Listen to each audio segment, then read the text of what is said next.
gbalẹ̀ mọ́ wa lọ́wọ́ àwọn kan ní irọ́ máa ká ṣe bẹ́ẹ̀ ẹ jẹ́ ká máa sùn ká máa jí sórí ìgbà tó bá gbalẹ̀ mọ́ wa lọ́wọ́ bàbá kí tó yẹ ní ẹ máa kọ́ gbalẹ̀ mọ́ wa lọ́wọ́ ọ̀pọ̀lọpọ̀ understand ṣé wọn náà rí ilẹ̀ tí wọn látòkè látòrí òfurufú táwa yìí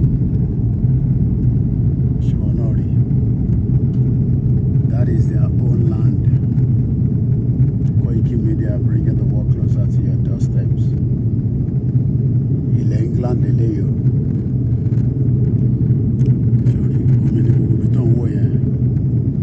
gbogbo ibi tó ń wò yìí ti cloud and cover yìí ilẹ̀ tí wọ́n nìyẹn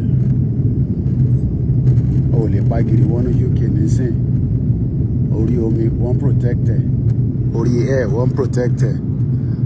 àwọn aníkà wà ní Nàìjíríà tí kò wà protected so who is fooling who and this is the reason why orí títì ni owó yẹn o títì ni gbogbo mi tó ń wò yẹn sọrí ràn sọrí ẹ jẹ́ káwa náà gbọ́dọ̀ wálẹ̀ o so cloud yẹn pọ̀ gan Koiki Media as we're getting closer into London so àti fẹ́ dé Heathrow airport báyìí so a few minutes away ṣé kí láwọn fi ṣorí táwa náà fi ṣorí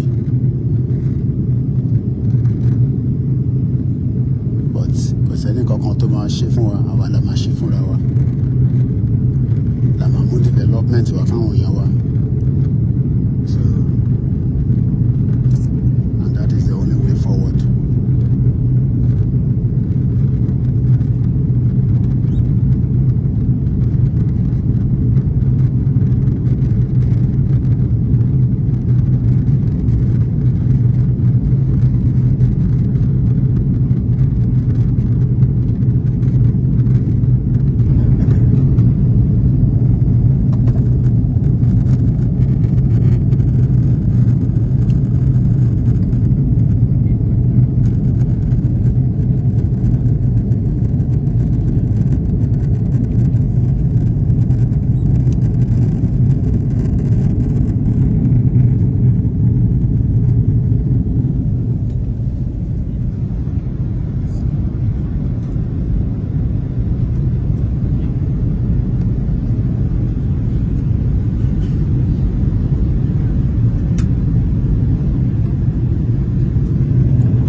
Britain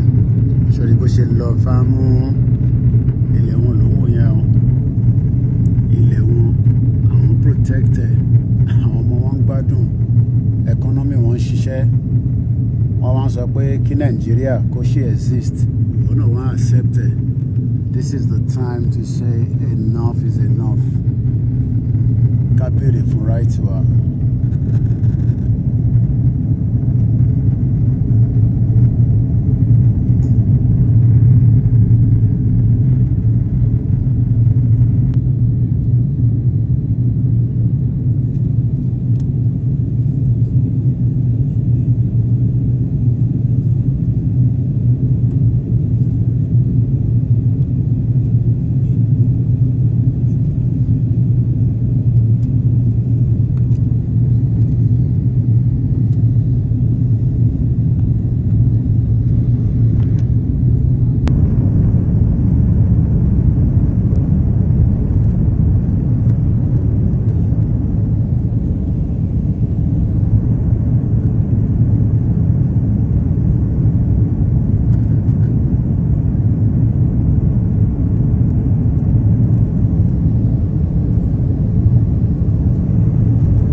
sí Heathrow,